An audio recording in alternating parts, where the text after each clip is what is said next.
अमृतवाणी शब्द सरीची अर्थ भारला सूर खरा अमृतवाणी शब्द सरीची अर्थ भारला सूर खरा रसिक जनांच्या प्रबोधनाचा नित्य वाहतो इथे जरा रेडिओ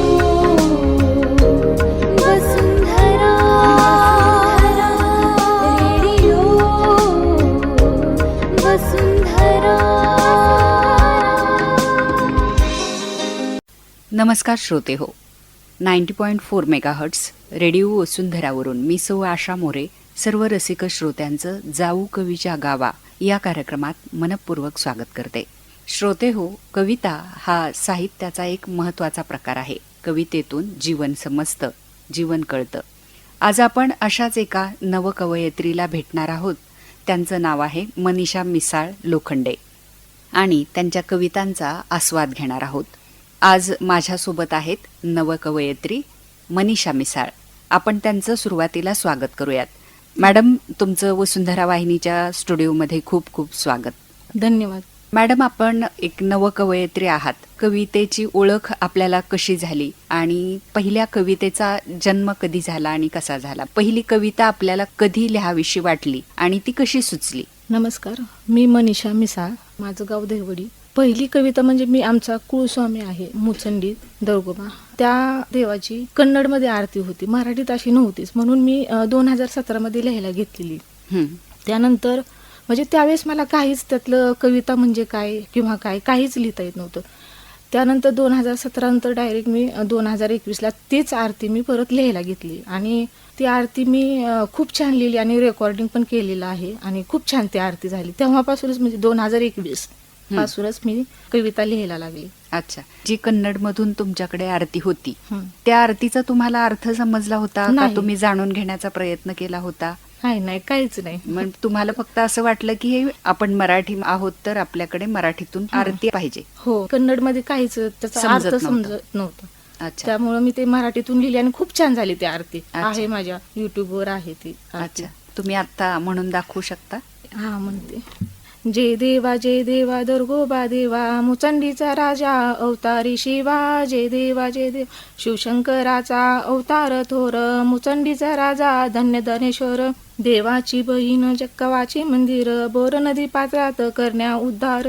जय देवा दर्गोबा देवा, मुचंडीचा राजा अवतारी शिवा. जय देवा चैत्र मासात यात्रा भरते, दर्शना भक्तांची गर्दी होते. उंच डोंगर दर्शन कसाचे घडते, 135 पारी चालून जन येते.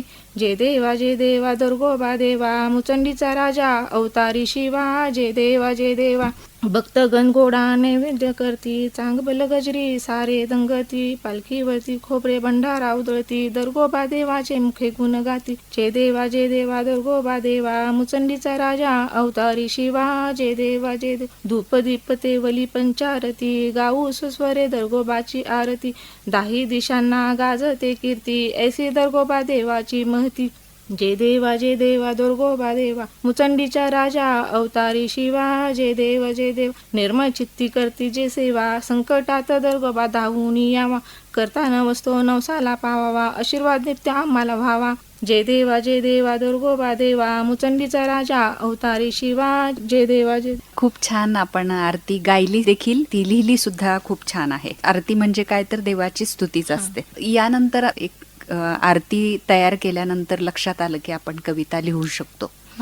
त्यानंतर तुम्ही कविता लिहायला लागलात. आजपर्यंत तुमच्या किती कविता लिहिलेल्या आहेत? माझ्या जवळजवळ 15-16 मी कविता लिहिलेल्या आहेत आणि त्या म्हणजे मी प्रेम कविता लिहिलेत आणि हे आत्ताच वेगळे एक विधवा आणि अंधश्रद्धेवर मी कविता वेगळं काहीतरी म्हणून मी ह्या 2 कविता लिहिलेल्या आहेत आणि त्याच्यावर जरा मला म्हणजे खरं अंधश्रद्धा ही खरं देशाला लागलेले खूप मोठं ग्रहण आहे आणि त्यासाठी मी त्या 2 कविता लिहिलेल्या आहेत, विधवा आणि अंधश्रद्धावर. अच्छा, आमच्या श्रोत्यांसाठी त्या कवितेबद्दल थोडं सांगा. काय कवितेमध्ये सार सामावलेला आहे हे सुद्धा आमच्या श्रोत्यांना ऐकायला नक्कीच आवडेल. चालेल, नक्की. माझ्या कवितेचं नाव आहे विधवा. नुकताच तिचा संसार बहरून चालला होता, नुकताच तिचा संसार बहरून चालला होता, तेवढ्यात काळाने घात केला होता.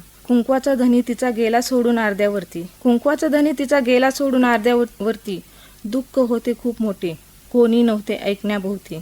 जेव्हा विधवा पण दुखऱ्या मनावर शब्द बनून राहतात, जेव्हा विधवा पण दुखऱ्या मनावर शब्द बनून राहतात, तेव्हा मनाबरोबर डोळेही चिंब चिंब होतात. आलं जरी विधवा पण आठवण तरीही म्हणी त्याची, आलं जरी विधवा पण आठवण तरीही म्हणी त्याची. बोलताही येत नाही मग अबोल होते वाणी तिची. करा गौरव विधवेचा तीच नार सोसते भार, करा गौरव विधवेचा तीच नार सोसते भार. लेकरांनाही वडिलांचे प्रेम देते ही नार. आता आपण ही जी विधवा कविता म्हणून दाखवलीत, या कवितेचा सार आपण काय सांगाल? ती कविता कशी सुचली, किंवा एखादं कोणाचं विधवेचं उदाहरण तुमच्या समोर होतं का, की हे विधवेचं जे दुःख आहे ते तुम्हाला या कवितेच्या माध्यमातून लोकांसमोर मांडावंसं वाटलं? हां, तेच. म्हणजे विधवेचं खरंच खूप मोठ्या वेदना असतात, दुःख असतात, पण ते समाज जाणून घेत नाही. आणि आपल्या देशात अजूनही खूप अंधश्रद्धा आहेत. एखाद्या महिलेचा जर पती गेला तर ती महिला सवासनं राहत नाही, तिला विधवा म्हणतात, किंवा तिच्याकडून हळदी कुंकवाचा मान काढून घेतात, तिचे मंगळसूत्र बांगड्या काढून घेतात. तर हे समाजानं कुठंतरी थोडं थांबवलं पाहिजे. कोणत्याही शुभ कार्यात तिला मान देत नाहीत, तर हे असं समाजाने नाही केलं पाहिजे. एखाद्या महिलेचा जर पती गेला तर तिचा काय दोष असतो, तर हे समाजाने कुठंतरी थांबवलं पाहिजे. तर मला असा प्रश्न पडतो की मी तर म्हणेन की ही जर महिला आपल्या पतीच्या माघारी आपल्या मुलांना सांभाळत असेल, त्यांचं शिक्षण करत असेल, काही महिला तर अडाणी असतात, त्यांना मोलमजुरी शेतात करावी लागते, किंवा एखाद्याची धुणं भांडी करून ती मुलांना सांभाळत असते. मग ती एवढं जर करत असेल तर ती विधवा कशी? बरोबर. तिला उलट मान सन्मान हा दिलाच पाहिजे. बरोबर. हा ना. आणि तिला उलट तो आधार समाजाने तिला द्यायला पाहिजे. आणि ती आपल्या लेकरांना कशी सांभाळत असते, किंवा तिच्या वेदना तिलाच माहीत असतात. समाजाला काय, समाज फक्त नावं ठेवायला रिकाम असतो. मग समाजाने काय केलं पाहिजे की तिचं जे अलंकार आहेत ना, कुंकू, मंगळसूत्र, जोडवी, बांगड्या, हे समाजानं शाबूत ठेवल्या पाहिजेत. आणि जर एखाद्या स्त्रीच्या गळ्यात मंगळसूत्र नसेल, जोडवी नसेल, तर हे समाजातील बेकार लोक आहेत, त्या महिलेला त्रासही देतात. आणि दुसरं म्हणजे समाजाने अशा महिलांचा पुनर्विवाह करून दिला पाहिजे. ती एकटी संसाराचा गाडा कशी ओढत असते हे तिलाच माहिती असतं. तर ती सुखाचा विचार न करता सगळं स्वतःच्या पायावर एवढं करत असते. अशा महिलांसाठी शासकीय योजना आहेत, पण फार कमी आहेत, आणि त्या योजना खेडेगावात राहणाऱ्या महिलांना माहितीच नाहीयेत. तर अशा योजना त्या महिलांपर्यंत घरोघरी पोहोचल्या पाहिजेत. त्यांना वैयक्तिक असं जाऊन त्यांना योजनांची माहिती दिली पाहिजे, असं मला वाटतं. श्रोते हो, विधवा महिलांचं दुःख कवयित्री मनीषा यांनी अतिशय समर्पकपणे त्यांचं दुःख व्यक्त करत आहेत. आपण त्यांची यानंतरची अंधश्रद्धा ही दुसरी कविता आपण जाणून घेऊयात. माझ्या दुसऱ्या कवितेचं नाव आहे अंधश्रद्धा. करणी केली असं काय नसतं, करणी केली असं काय नसतं. करणी म्हणजे दुसऱ्याचा घेतलेला तळतळाट असतो. भलत्या चुका वाईट कर्म सतत करत राहायचे, भलत्या चुका वाईट कर्म सतत करत राहायचे, आणि कुणीतरी करणी केली म्हणून झुरत राहायचे. आता माणूस अंधश्रद्धेवर किती विश्वास ठेवतो, भोंदूवर पाहिजे तेवढे पैसे उडवून टाकतो. आले अंधश्रद्धेने विचार बहरून, कधी पाहणार डोळे उघडून, आले अंधश्रद्धेने विचार बहरून, कधी पाहणार डोळे उघडून. नाच सोडा आता भोंदूचा, टाका अंधश्रद्धेचे विचार उडवून. अंधश्रद्धा म्हणजे एक समाजाला लागलेला आजार, अंधश्रद्धा म्हणजे एक समाजाला लागलेला आजार. बोंधूंच्या नादी लागून पैशाचा होतोय बाजार. म्हणजे आपल्या देशात अंधश्रद्धेचं एक खूप मोठं ग्रहण लागलेलं आहे, आणि ते लोक एवढ्या अंधश्रद्धेला कवटाळून बसलेत की ते त्यातून बाहेरच पडायला तयार नाहीत. अंधश्रद्धा म्हणजे समाजाला, मनाला, विचारांना लागलेले खूप मोठं ग्रहण. आणि माणूस अंधश्रद्धेच्या पाठीमागे एवढा धावतो, घरामध्ये अडचण आली, अपयश आलं, किंवा एखादी व्यक्ती आजारी पडली, तर हे लोक कुठला तरी एक बोंधू पकडतात आणि तो सांगेल तेवढा पैसा खर्च करायला तयार होतात. मग हे बोंधू बाबा काय करतात की त्यांची साहित्याची लिस्ट काय थोडी नसते, बारीक नसते, जवळजवळ 1-1 लाखाच्या घरात त्यांची लिस्ट असते. मग हे लोक एवढा मोठा खर्च त्याच्या सांगण्यावरून करतात की ह्यांना जराही वाटत नाही की आपण ह्याच्या नादाला लागून फसलं जातोय, आणि ह्याच्यावर विश्वास ठेवून तो एवढा खर्च करतात. काही लोक बघा, आपल्या गरीब भावाला किंवा गरीब मित्रमैत्रिणींना पैसे उसने दिले तर ते त्याच्या पाठीमागं लागून लागून ते पैसे उसने दिलेले परत घेतो. पण ह्या बंधू माणसावर एवढा विश्वास ठेवून एवढे पैसे खर्च करतात, म्हणजे खरंच हे लोक अंधश्रद्धेला कवटाळून बसलेत की कधी हे असं अंधश्रद्धेचं त्यांचं मनातून भूत उतरणार आहे काय माहिती. श्रोते हो, कवयित्री मनीषा मिसाळ यांनी आपल्याला अंधश्रद्धा या समाजामध्ये किती फोफावलेली आहे आणि त्यातून बाहेर पडणं किंवा ती लोकांच्या मधून संपवणं खूप गरजेचं आहे हे आपल्याला सर्वांना दाखवत दिलेलं आहे. यानंतर आपण जाणून घेऊयात त्यांच्याकडून त्यांची पुढची कविता.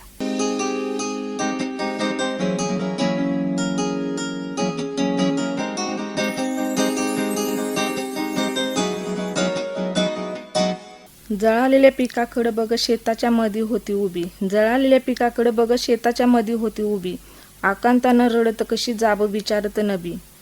सांग पावसा तुझ्या विना शेत पिकल का कधी, सांग पावसा तुझ्या विना शेत पिकल का कधी, हात जोडून विनवते आमचा विचार कर आधी. तुझ्या आशा न येण्यानं पार शेत गेलं कर पुन्हा, तुझ्या आशा न येण्यानं पार शेत गेलं कर पुन्हा, अन माझ्या धन्याचं भान गेलं हरपून.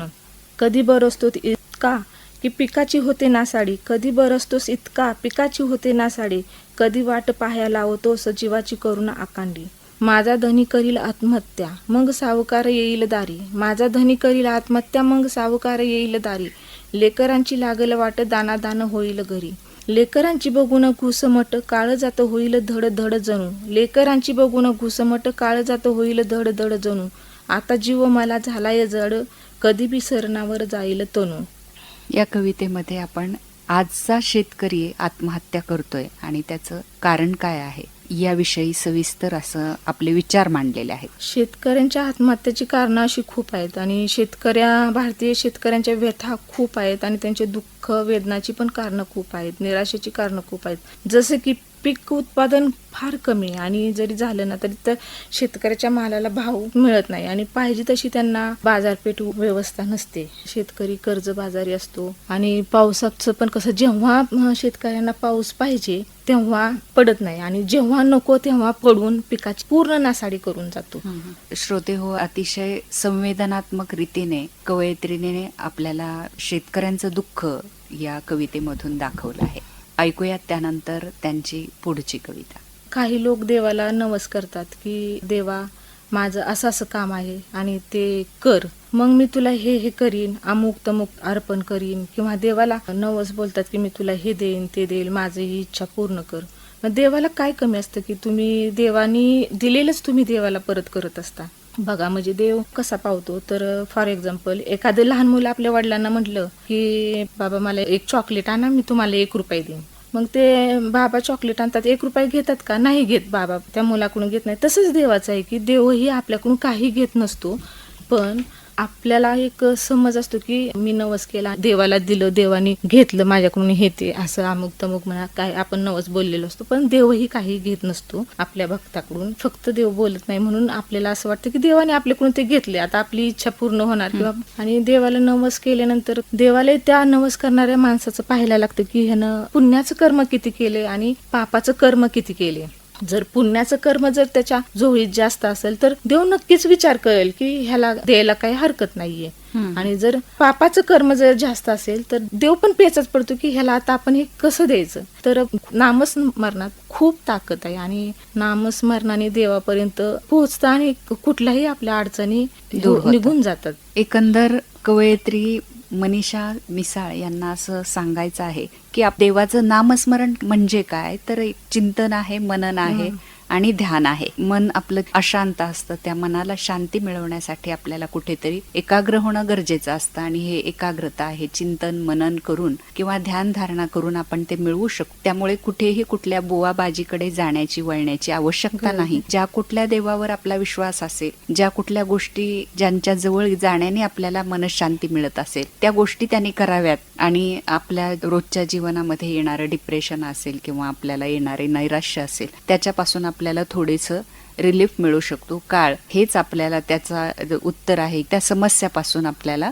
मनन चिंतन केल्यानं समस्येचं समाधान आपल्याला मिळू शकतं. आणि देवालाही कसं आहे की नामस्मरण करणारे, असं अंधश्रद्धेवर विश्वास ठेवणारे भक्त नाहीत आवडत. नामस्मरण करणारे किंवा चांगल्या कर्माचे भक्त आवडतात. पण हे आपला समज आहे, माणसांनी मनातून काढून टाकली पाहिजे किंवा त्यांच्यावर एवढे पैसे न उडवता हे कुठंतरी बंद केलं पाहिजे. मी स्वतः डोळ्याने पाहिलेले आहेत की एवढी लोक अंधश्रद्धेच्या आहारी गेलेत की खूप लाखो पैसा खर्च करतात. खूप छान असं अंधश्रद्धेचं आणि आत्ताच्या समाज कुठे भरकटला जातोय याचं वर्णन आपण आपल्या कवितांमधून केलेलं आहे. आपल्या भावनांची अभिव्यक्ती अतिशय सुंदर शब्दांमध्ये या कवितांमध्ये आपण व्यक्त केलेली आहे. आपण आमच्या श्रोत्यांसाठी अतिशय रसबद्ध अशा कविता सादर केल्यात, त्याबद्दल मी वसुंधरा वाहिनीच्या तमाम श्रोत्यांच्या वतीनं आपले आभार मानते. आपण जो वेळ दिलात त्याबद्दल आपले मनपूर्वक आभार. धन्यवाद. धन्यवाद.